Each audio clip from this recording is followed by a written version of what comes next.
Hello, welcome back to another video. If you are returning, welcome. If you are new, hi. Welcome to my awkward self.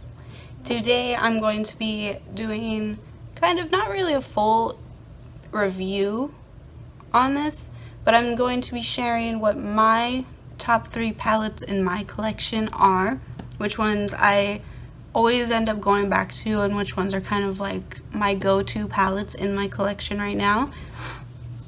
And so I'll be sharing those with you. These aren't going to be full in-depth reviews on the palettes themselves, just showing why they're my go-to palettes and why I'm always reaching for them if I'm just playing with makeup or if I just need to get a look on and go.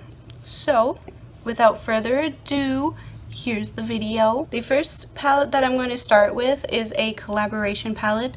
This is the Nicole Concealio Violet Voss palette. This came out last July, I believe. And this was my first high-end product ever that I bought. And so it's very special to me and I really love it.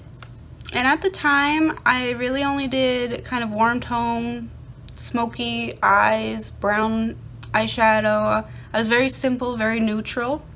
And so this palette was definitely very, very me. It has like all the shades I could ever need. And it has a really nice selection of shades. It's a very great everyday palette, and that is exactly what I use it for the most, is an everyday look. The shadows are very great.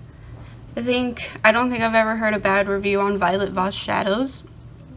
So overall, it's just a really great palette. I never have to work extra hard to blend the shadows out. They're very pigmented, but they're very buildable at the same time. They're easy to work with. Just overall, it's been a really great palette for me, and it's been very worth the investment of $45, because believe me, I did not want to buy it because of the price, but it's been a very good choice. The only issue that I've ever had with this palette is the shade Pingy, the blue shade. It's just kind of a weird formula, at least mine is. I don't know if it's the same for every palette, but it's just kind of hard to pick up, whether it's on a finger or on a brush, whatever. I just have a hard time picking up the product.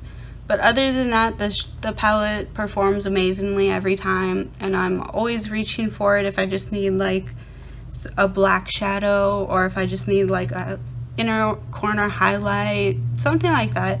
I'm always reaching for this one because it does have a very nice selection of shadows that are good quality.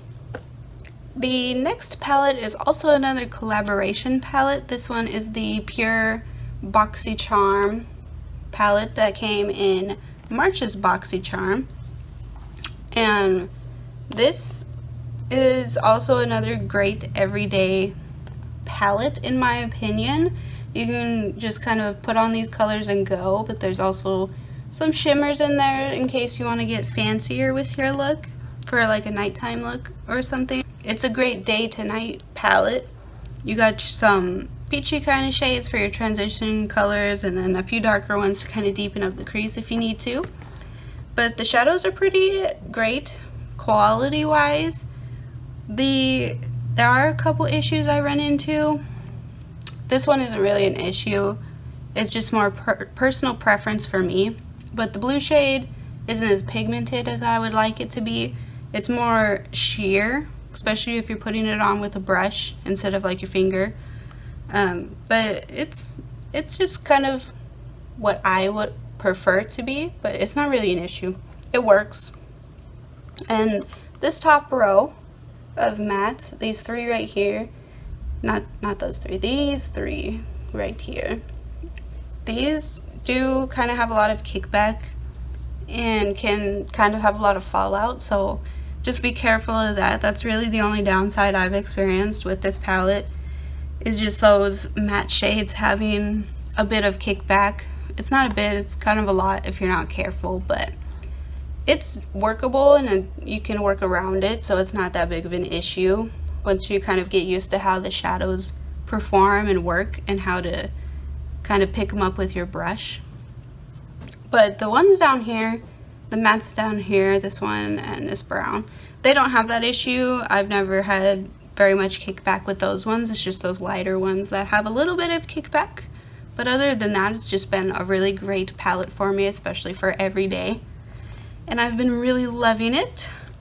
And the last palette for today's video that I would like to include is from Alamar Cosmetics. This is a new brand, and the shadows are just like the other two palettes. They're great for every day. They're great for day to night use. You got some nice mattes down here, and then up here is going to be some shimmers. This one's a duochrome. This one's a duochrome too as well. So I guess you got 2 duochromes, 2 shimmers, and 4 mattes down here.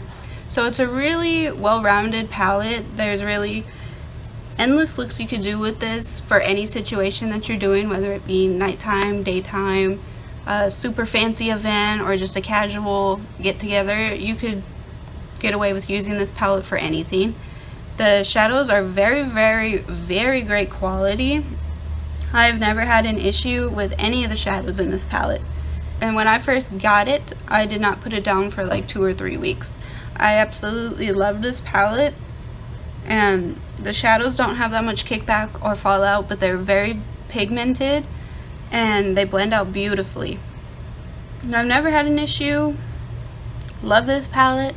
It's really great. I believe it retails for $28, so it's a very affordable palette in my opinion, and I've just been really loving it ever since I got it. So I would definitely recommend trying this out. And those are the top 3 eyeshadow palettes in my collection that I've been loving since I got them, and just overall out of my entire eyeshadow palette collection, those are the 3 that I'm always reaching for and that I always want to use when I play around with makeup. I would definitely recommend trying to get your hands on these palettes. I know the Nicole one was limited edition, but I do believe it's still in stock on Violet Voss's website. Like, it's still available. So if you can, definitely pick that up. I've not been disappointed by any of these palettes, and they all perform great when I need them. And just overall, really great palettes. I would recommend trying them out.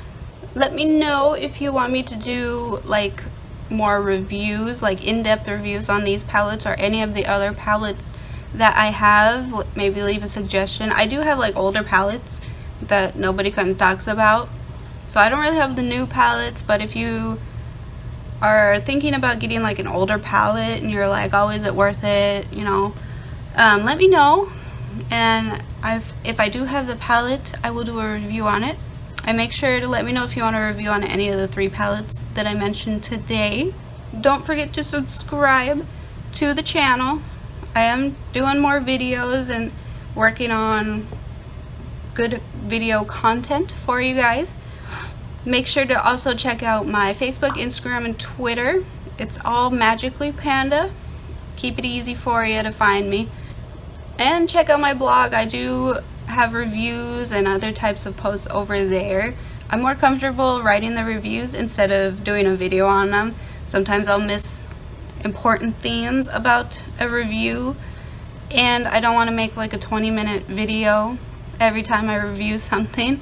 So if you do want more full in-depth reviews on certain things, I may have a blog post on it. Just go check that out and see if, you know, there's other things in there that can kind of give you a better idea of the product.